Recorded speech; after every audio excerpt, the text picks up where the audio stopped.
Vous avez pu vous rendre compte à quel point donc, la posture ratissait très large, à quel point la posture, ou l'approche en tout cas posturale, avait été très ramifiée, vraiment en toile d'araignée. Et c'est tout l'intérêt ici, nous, à l'unité d'analyse posturale, c'est de pouvoir essayer d'explorer au maximum ces ramifications pour pouvoir aiguiller au mieux le patient quand on est dans une zone un peu grise, on ne sait pas trop vers où on va, où il y a des patients qui sont ballottés à gauche et à droite, où on voudrait aussi vérifier qu'un traitement est plus ou moins efficace ou n'a pas trop de contraintes. Donc l'unité d'analyse posturale, elle se situe ici donc à la clinique crânio-faciale, donc le Dr Marashi que vous connaissez tous et toutes.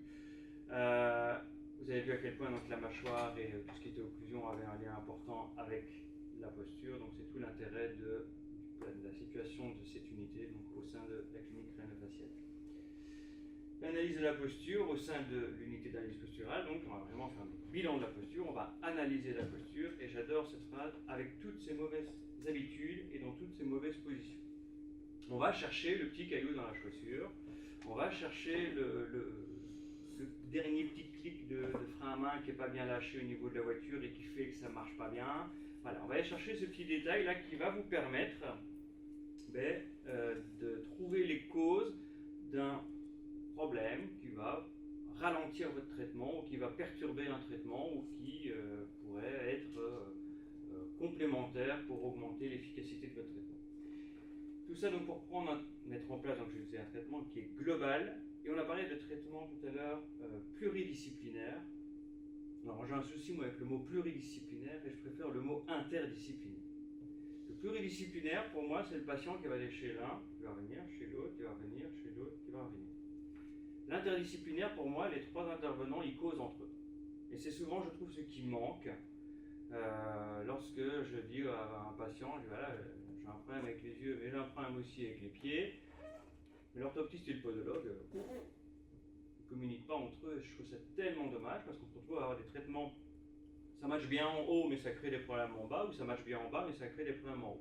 Et donc là je trouve que c'est hyper important quand vous référez un patient ou quand vous soyez vers nous à l'UAP ou que ce soit vers un autre thérapeute, c'est vraiment avoir ce bilan là et de pouvoir communiquer, de pouvoir échanger où j'en suis dans mon évolution de traitement par rapport au patient. Donc par rapport à toutes les causes abordées qu'on a pu voir, on peut déterminer une origine éventuelle, s'il y a un problème mixte ou s'il y a autre chose, on a pu voir un petit peu de tout ça. De là, on met en exergue donc la dysfonction posturale ou les dysfonctions posturales, on peut les prendre en charge et donc ça permet de compléter le traitement. Vous avez mis cette partie-là vraiment par rapport aux éventuels médecins qui auraient été là, donc pour pouvoir améliorer l'efficacité du traitement et optimaliser vraiment les résultats. Comment ça se passe au niveau de l'UAP une fois que le patient arrive, et j'en reviens à la pluridisciplinarité et à la communication. Le plus souvent ici à la CCF, ce sont des patients que le Dr Marashi m'envoie et systématiquement avant que je vois le patient, il me fait son débrief. Moi j'ai vu ça, mais j'ai un doute par rapport à ci, par rapport à ça. Donc je vois dans quel cadre je dois réaliser mon bilan. Je ne pars pas dans le vide. J'ai déjà des suspicions, des doutes ou un truc que je vais devoir vérifier. Mais je compare ça aussi à l'anamnèse. Et l'anamnèse du patient, l'interrogatoire du patient va être hyper important. Parce que j'ai parfois des patients qui vont arriver et qui vont dire voilà, je dois faire un bilan de ma posture, ok, apparemment j'ai des problèmes au niveau des pieds, oui, mais c'est à la nuque que j'ai mal. Donc il y a un problème au niveau des pieds, réel ou pas, lui, le patient, ce qui l'importe, il peut avoir mal à la nuque. Donc j'aime bien avoir la confrontation entre les deux et c'est pour ça que c'est important donc, de communiquer vraiment entre thérapeutes. Une fois donc, que le patient est là, je fais toute une batterie de tests, des tests qui vont pouvoir me permettre de vérifier s'il y a une différence de longueur de jambe, on en a parlé, vérifier s'il y a des implications de chaîne musculaire par les trigger points, pour s'il y a des raideurs musculaires ou des atrophies musculaires. On a parlé tout à l'heure avec Lucie des éventuels gibosidés, donc des déformations, des masses musculaires qui vont déformer la colonne vertébrale. On se rend compte que parfois il y a des gens qui sont bossus debout, et dès qu'on les met assis, ils sont plus bossus, ou l'inverse. Ça aussi, ça va me donner des informations si j'ai une dysfonction qui est plutôt ascendante ou descendante. Je compare ça aussi avec la verticale de Barré. Donc est-ce que le corps pointe plutôt à gauche, à droite, au niveau des épaules, ou à gauche, à droite, au niveau du bassin. J'ai des palpations, je regarde un peu les différentes ceintures, les réflexes archaïques aussi maintenant que j'intègre globalement dans le bilan. Et si j'ai un doute par rapport à ça, ben, de nouveau je réfère pour aller chercher beaucoup plus en détail. Je reviendrai sur tous ces tests-là après, vous verrez pourquoi je fais vraiment tous ces tests-là, parce que certains tests sont, on va dire un peu bancals, mais ils sont un peu légers, donc ils ne se suffisent pas à eux-mêmes pour donner un diagnostic, donc vous allez voir pourquoi je fais quand même tout ça préalablement. Deuxième partie du bilan, je fais donc un bilan ostéopathique posturodynamique. Donc là, on en a parlé tout à l'heure avec le Dr Cabarros, on fait le mouvement des tests où on fait bouger le patient, on fait balancer, et on sait que, anatomiquement, lorsqu'on fait une inclinaison de telle partie du corps, il va y avoir telle réaction par rapport aux différentes articulations, et donc je regarde, est-ce que ça matche ou est-ce que ça ne matche pas? Est-ce que la tête bouge dans le sens qu'elle devrait bouger? Est-ce que les épaules bougent dans le sens qu'elles devraient bouger? Est-ce que le bassin bouge comme il devrait bouger? Ou pas? Et je regarde ce qui matche bien, ce qui ne matche pas bien. Je regarde dans quelles conditions ça matche bien, dans quelles conditions ça matche pas bien.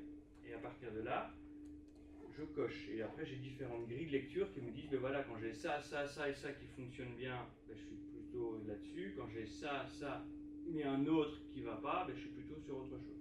Donc ça me donne une information complémentaire aussi, et qui n'est pas que statique avec mon patient qui est juste là, puisque je le fais bouger. Donc j'ai une première approche ici qui est vraiment dynamique. Et ensuite, on passe avec au bilan avec le petit bijou du service, donc DIRS, qui est un appareillage que vous aurez l'occasion tout à l'heure pendant le lunch. On pourra switcher là-bas pour ceux qui veulent, on pourra vous montrer la salle, vous montrer un peu comment ça fonctionne. J'ai des vidéos aussi qui vous le montrent. Là, on fait tout un bilan chiffré, numérique, de la posture. Donc on va vérifier l'alignement général de la colonne vertébrale dans les trois plans. On va vérifier l'alignement, ça c'est vraiment intéressant, étage par étage de chaque vertèbre de C7 à L4. C'est intéressant parce qu'on se rend compte que parfois on amène une correction au niveau des pieds et on se rend compte qu'au niveau de la charnière cervico-thoracique ça frise totalement, alors qu'avant il n'y avait pas, ou l'inverse. Donc ça permet de voir qu'il y a une compensation à un endroit ou à un autre, où on a mis en place un traitement, mais on se rend compte que le traitement il ne va pas jusqu'en haut. Donc il y a un truc qui est à corriger. On peut donc effectivement vérifier l'orientation des ceintures scapulaires et pelviennes, et on va vérifier aussi les amplitudes des mouvements cervicaux. Comment mon patient bouge la tête en avant, en arrière, en inclinaison et en rotation. Et vous allez voir dans les cas cliniques, il y a des choses qui sont pas mal tout à l'heure, qui sont assez impressionnantes. Et au niveau du système, on a également une plateforme baropodométrique qui permet de faire des mesures du centre de gravité, de la répartition des charges sur les avant-pieds et arrière-pieds, vérifier les formes des sols plantaires, etc. Et on peut là aussi comparer tout ça. Comparer, pourquoi? Parce que je vais faire mes bilans globalement en version neutre, normale. Et on en a parlé, comme les yeux ont un impact, mais je vais refaire mon même bilan les yeux fermés. On sait que l'occlusion a un impact, donc je vais refaire globalement mon même bilan avec des cales en rétrocanine. Et je vais refaire tout pareil avec les pieds sur des mousses. Donc à chaque fois, je perturbe des éléments et je remarque, j'essaie de voir qu'est-ce qui est le mieux ou qu'est-ce qui n'est pas mieux. Il y a un capteur qui prend le dessus sur l'autre. Il y a un capteur, c'est bizarre, quand je le modifie, la posture elle est meilleure. Ah, il y a peut-être quelque chose à faire. Il y a un capteur, celui-là quand je le modifie, je vois que c'est le bordel complet. Ah ok, du coup, c'est-à-dire que celui-là, j'y touche pas. Donc ça va être intéressant comme approche. Je peux aussi faire des comparatifs. Si par exemple, j'ai un patient qui vient de l'orthopédiste A avec des semelles et le patient il vient avec des semelles de l'orthopédiste B et qui me dit c'est bizarre, avec ces semelles-là j'ai mal aux pieds mais j'ai plus mal au dos. Et l'autre qui me dit avec ces semelles-là j'ai plus mal au dos mais j'ai mal aux pieds. Qu'est-ce que je fais? Ok, ben je peux comparer les deux. Dans quel cas il y en a un qui est mieux ou pas? Tiens, j'ai un problème, depuis que j'ai mes semelles, j'ai l'impression que j'ai un problème que je vois moins bien. Voilà, je vais pouvoir comparer avec lunettes, sans lunettes, avec les pieds, avec les semelles ou sans les semelles par exemple. Je vais pouvoir vérifier ce genre de choses. On parlait aussi des lunettes. Voilà. Et j'en ai eu un il y a quelques mois. Depuis qu'elle a ces lunettes-là, en fait, on a dû faire changer ses semelles parce qu'elles étaient plus bonnes. l'information des deux, ça ne matchait pas du tout. Donc voilà. Alors les lunettes, important pour son boulot, ok, donc ça on les garde, les semelles, bon, ça on peut éventuellement du coup plus facilement les changer. Donc là c'est important d'avoir pouvoir mélanger les informations. Mais j'en reviens à ce que je disais tout à l'heure, c'est important du coup que le podologue qui va éventuellement corriger les semelles puisse avoir ces informations-là et éventuellement les informations de l'ophtalmo ou de l'orthoptiste pour être sûr de ne pas non plus aller contrecarrer dans l'autre sens. C'est important de pouvoir trouver le juste milieu. On va pouvoir vérifier aussi les appareils dentaires, assis, debout, voilà, ce genre de choses, on peut comparer. Pour quel résultat? Alors, là c'est là que vous allez commencer à travailler un petit peu. Si je prends l'exemple de ce monsieur, alors c'est un des tests où je fais juste des photos dans les différentes situations. Le bord droit de chacune des photos correspond à la ligne verticale intermalléolaire. Une photo qui est prise en version neutre, avec les yeux fermés, avec des cales rétrocanines et sur mousse. Par rapport à la ligne verticale, est-ce qu'il y a un truc qui vous marque particulièrement?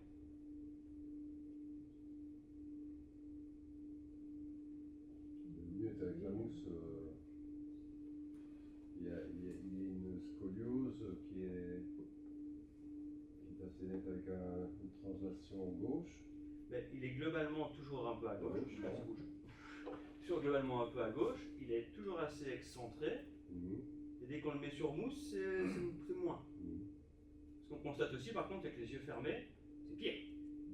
Donc là, du coup, je ne vais certainement pas aller donner l'information ou m'orienter vers le fait de dire tiens, c'est bizarre, on va corriger quelque chose au niveau des yeux, puisqu'on sait que ça va faire pire. Donc là, ce point de vue-là, on ne touche pas. Donc plutôt tendance à être globalement à gauche, il a des yeux fermés aggrave son déséquilibre postural et la modification du capteur podal semble améliorer sa performance. Donc voilà, c'est un élément parmi d'autres, mais c'est assez marqué. Autre élément pour cette patiente, qu'est-ce que vous pourriez constater si on regarde l'approche plutôt horizontale, donc une seconde trace des lignes verticales, horizontale, donc qu'est-ce que vous constateriez dans la version neutre avec les cales ou sur mousse?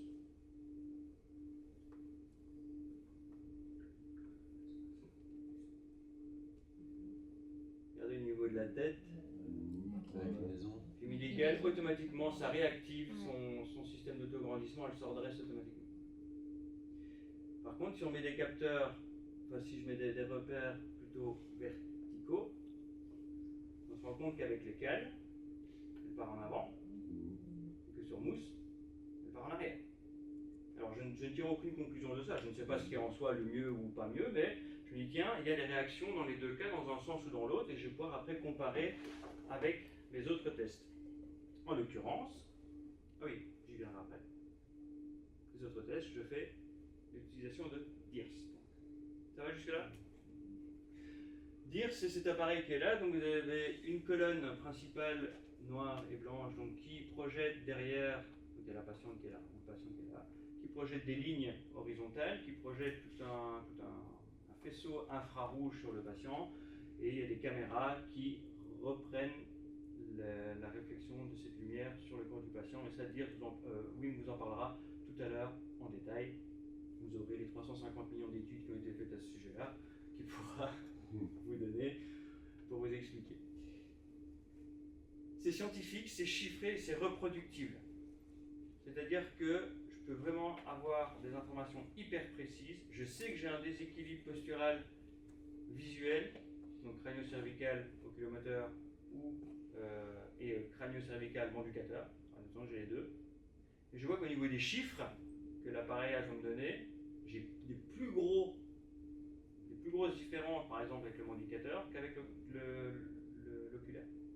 Donc, je traiterai potentiellement, prioritairement, le manducateur. Et c'est reproductif, c'est-à-dire que comme tout est toujours fait dans les mêmes circonstances, j'ai même mes marquages au sol pour savoir que le patient se met toujours au même endroit, avec la même position de pied, etc. Je sais que les rendez-vous sont toujours les mercredis après-midi, donc quand mon patient les vient, je sais que je ne serai jamais un lendemain de veille, ou ce sera toujours à peu près le même moment dans son rythme de travail. Donc c'est intéressant aussi d'avoir ça. Comment ça fonctionne? Donc vous apercevez ici le patient en arrière-fond et on peut lancer une vidéo. Donc vous avez une projection des lignes. Remarquez qu'il y a différents capteurs sur le dos, je vais en parler juste après. Ça projette donc des lignes et l'ordinateur après fait toutes ces mesures derrière. Les mesures, on va arriver à ceci. Il est suisse, il prend le temps. Voilà. Et donc l'appareil me donne une visualisation 3D, une représentation 3D schématique de la colonne vertébrale. Et donc ça me permet de voir déjà visuellement, tiens, dans tel cas c'est mieux, dans tel cas c'est pas bien. Dans tel cas il y a une tendance à avoir une scoliose, une déformation scoliotique. C'est bizarre, et sur mouche cette déformation elle est moins forte. Ou avec les cales rétrocanines on parlait des liens entre les liens éventuels entre la mâchoire, l'occlusion et la scoliose. On peut voir que tiens, une correction au niveau de la scoliose peut amener une diminution des amplitudes et déformations de la scoliose. Voilà, par exemple. J'ai aussi une photo vraiment du dos du patient qui peut me mettre ici. Alors je peux avoir différentes grilles de lecture, hein, j'ai le rouge, du vert, du jaune qui me donnent différentes sources d'appréciation. Je vais pouvoir prendre par exemple. Pardon ? C'est thermique, c'est quoi ça? Alors il y a du thermique, il y a du. Non, c'est pas du thermique ? Non. Non, c'est vraiment. C'est le 3D, c'est le. Oui, c'est profondeur. Le hauteur. Tu différencies ça dans ton Ouais. exposé ? Ouais, d'accord. On va la réponse après. Et là, ça va me servir, par exemple, tiens, j'ai une gibbosité qui est très marquée à tel endroit, que j'ai plus de volume, et elle est moins marquée quand on modifie tel capteur. Voilà. Ah donc c'est du 3D, c'est ça que vous Oui, c'est du 3D. Ok, merci. Et il y a aussi, quand on dit, oui, voilà, mais c'est pris en manière statique, donc du coup, ça ne reflète pas tout à fait la biomécanique. On en a parlé tout à l'heure des déséquilibres, de ce cône d'oscillation qui fait qu'on a toujours tendance à balancer un petit peu de gauche à droite, d'avant en arrière. Vous avez vu que l'appareillage, une fois que j'ai mis en route, il tourne pendant une dizaine de secondes. Et en fait, il fait toute une série de photos pendant toute une série de secondes. Donc, j'ai plusieurs photos qui sont prises durant mon cône d'oscillation. Et puis après, l'ordinateur, il fait la moyenne. Et donc, du coup, ça me donne une information globalement qui représente la dynamique du patient. Okay. Je rappelle, ça c'est important, c'est des patients qui sont intéressés, ou si vous êtes intéressé pour vos patients, il y a une projection lumineuse. Il n'y a pas d'irradiation sur cet appareillage. D'accord ? Et ça me donne des informations, globalement, je vous disais, chiffrées comme ceci, où je vais avoir des chiffres sur l'inclinaison des épaules, les rotations de bassin, les concavités gauche-droite au niveau de la colonne, les angles, l'ordotique, syphotique, voilà, j'ai plein d'infos. J'ai mon schéma, j'ai des informations sur mes sols plantaires, il y a plein d'autres infos. Il y en a 350 000 dans le système. Moi je vous donne les plus courantes que j'utilise de manière globale et si j'ai un doute, je peux aller fouiller un peu plus dans les détails du système. J'ai également ces informations-là, je parlais des mesures étage par étage. J'ai ici dans les 3 plans, donc j'ai toutes les mesures frontales, sagittales et transversales, donc les inclinaisons gauche-droite, les inclinaisons antéro-postérieures et les rotations. Étage par étage de C7 les C7 réel 4, ce qui me permet donc de voir, je disais, tiens, dans tel cas, j'ai une compensation à tel endroit ou à tel autre. Voilà. Et là, je peux voir aussi, si je fais la moyenne, globalement, ce patient est plus centré, plus équilibré, ou en tout cas moins déséquilibré dans telle situation que dans telle. On a également, je vous parlais des mouvements de tête. Donc vous apercevez le patient ici derrière. Oui, donc je vous parlais des capteurs qu'on met sur le dos. Donc il y a des capteurs ici qu'on vient coller derrière les acromions, des gommettes réfléchissantes qu'on met sur les vertèbres et sur les sacroiliaques. Et l'ordinateur prend ça comme repère pour ses calculs. Et au niveau de la tête, il y a un capteur Bluetooth qu'on vient coller sur le front du patient et on lui va faire différents mouvements sur le fonctionnement de cet appareillage-là. Ce sera oui, juste après. Comment ça se passe donc là ici? Le patient donc va bouger la tête et on voit que c'est l'autre.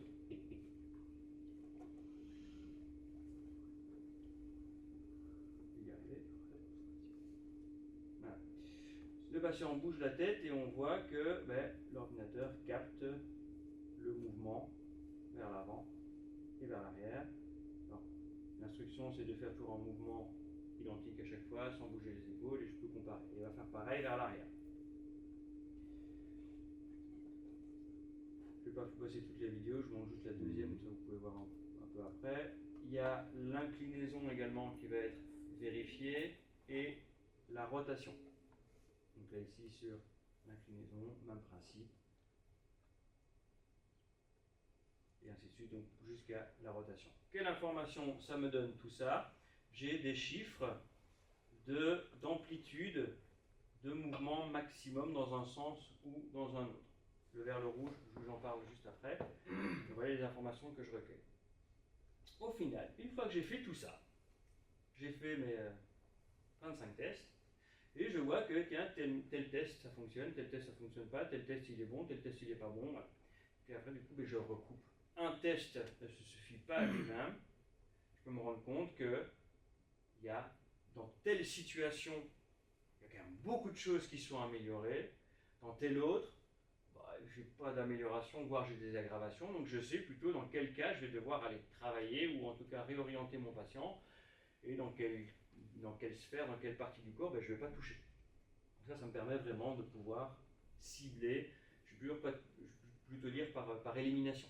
Donc par exemple ici, les yeux fermés, j'y touche pas quoi. Dès que je touche les yeux, il n'y a rien qui fonctionne, donc c'est bon, les yeux c'est un référentiel qui fonctionne bien chez lui, j'y touche pas. D'accord? Quand on voit, quand on met les cales, il y a quand même pas mal de tests qui sont améliorés une fois que je mets les cales. Donc là du coup, j'aurais plutôt tendance à renvoyer en nato. Donc pour déterminer donc, le capteur, je disais, ou voir quel capteur est prioritaire. Pour quel résultat? Alors, des petits cas cliniques. Où on a une patiente de 31 ans qui était référée à la CCF, c'est sa dentiste qui nous l'envoie pour des douleurs interscapulaires. Douleurs donc, au niveau du dos, donc je vous ai mis des schémas, vous allez voir, qui sont globalement au niveau du dos. Là, ici, je ne vous ai pas mis les pieds, je ne vous ai pas mis la tête, pour que ce soit plus visuel. Et je me rends compte que dans un cas en version neutre, dans la version avec les cales rétrocanines, si vous regardez les schémas de gauche, quelle différence pouvez-vous constater, par exemple, entre la colonne vertébrale neutre et la colonne vertébrale avec les cales? Qu'est-ce qui vous semblerait apparaître? Une délordose. Et globalement, la ligne noire, si on prend le centrage du dos par rapport au bassin, au sacrum plutôt, on se rend compte qu'elle se redresse aussi, elle se recentre, elle se rapproche de sa verticalité. Alors que quand elle n'a pas, elle est plus en avant. Plus en avant, ça peut expliquer du coup mes douleurs au niveau des épaules. Au niveau des rotations des vertèbres, là c'est très net. L'appareil me dit qu'elle a globalement une déformation, un désalignement des vertèbres, globalement, donc dans ce cas-ci, plutôt tout vers la gauche. Et dès que je mets les cales, elle se redresse. Clairement, là il y a un travail à faire au niveau occlusal, donc je vais renvoyer cette patiente en gnatologie.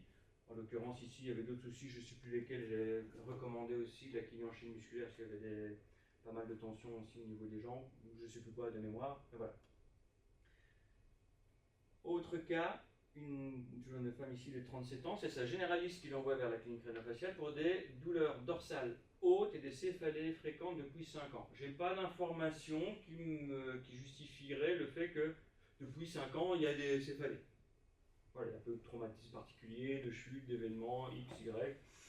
Voilà, il n'y a rien de très net.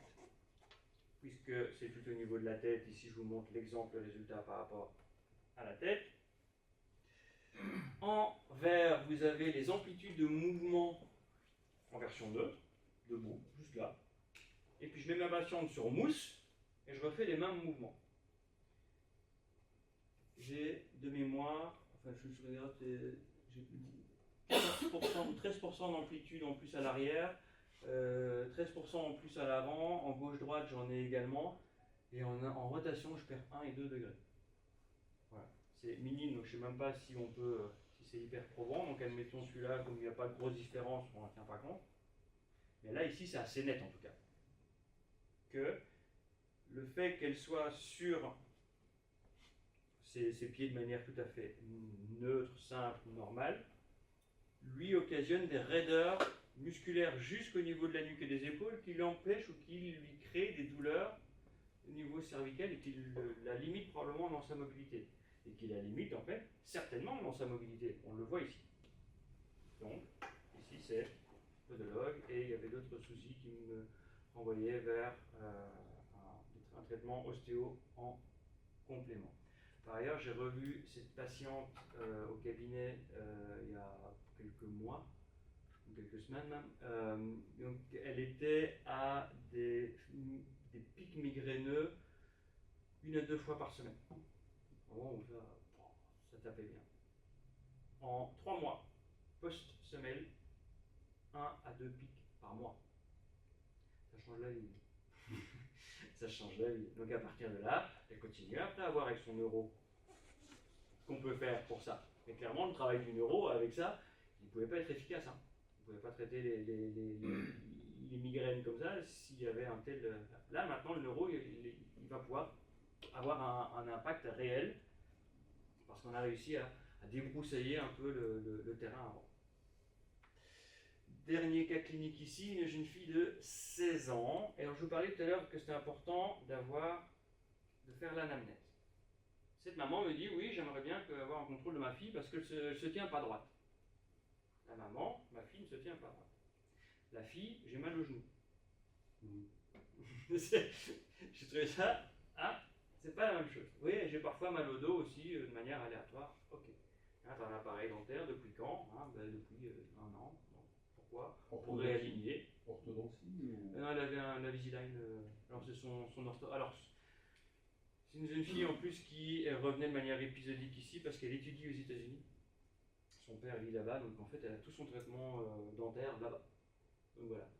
Ça c'est par contre au niveau du suivi de cette patiente, j'ai aucun retour. Je sais qu'elle est repartie avec l'info et je ne sais pas ce qu'elle va faire là-bas. Je constate juste que elle a mal au genou depuis, elle me dit juste qu'elle a mal au genou et au dos depuis à peu près 9 mois, et elle a un appareil dentaire donc depuis 1 an. Du coup, je fais le test avec l'appareil dentaire et sans l'appareil dentaire. Appareil dentaire, donc son guide qu'elle porte toute la journée, même quand elle est debout, et elle a mal au genou, je me rappelle. Donc ici, je vous montre les pieds. On peut constater ici que, bon, globalement, elle a un pied creux à gauche, assez net, mais qu'avec la gouttière, c'est vachement plus creux encore. Je peux constater aussi qu'elle a un centre de gravité qui, globalement, est vers l'arrière, mais avec la gouttière, c'est encore pire. Donc là, de mon point de vue, elle me dit qu'elle a mal au genou, qu'elle a mal au dos. Ok, la gouttière, c'est très bien, pour ça. Et pour le reste, il y a un truc qui ne va pas. Donc là, moi, c'est retour à l'envoyeur. Je vais clairement, il faut revoir avec le médecin et qu'il fasse son ajustement de l'appareillage, pas couché dans le fauteuil, mais en assis, en debout, et qu'il fasse bouger, et qu'il vérifie la manière dont l'appareil dentaire va avoir un impact sur toute la mobilité du corps et sur tout l'alignement du corps. Donc, c'est retour pour l'adaptation de la gouttière.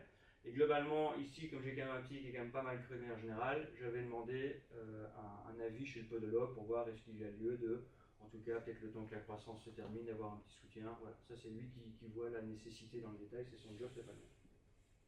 Ok pour ça? Donc, quels sont les avantages pour vous et pour les médecins avec lesquels vous pourriez éventuellement travailler?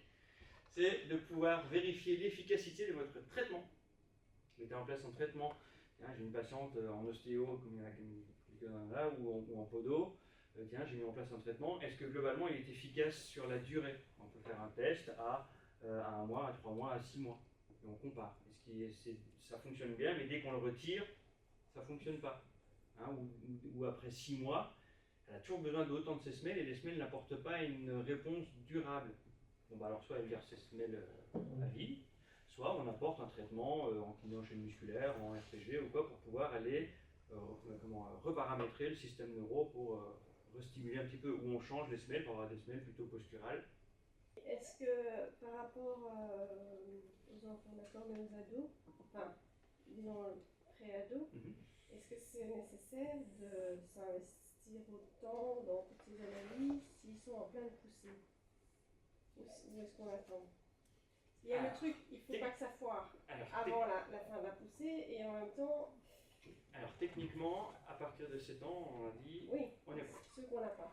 En général, ce que je recommande et je fais en préalable de tous les bilans, je prends quelques minutes et je check. C'est-à-dire que si je vois que il y a des compensations qui partent dans tous les sens et que déjà, ce serait pas mal de faire une séance ostéo avant pour lever pas mal de tension, je fais ça. Je fais le bilan, mais on verra ça plus tard. C'est-à-dire je fais le bilan en général quand il y a besoin.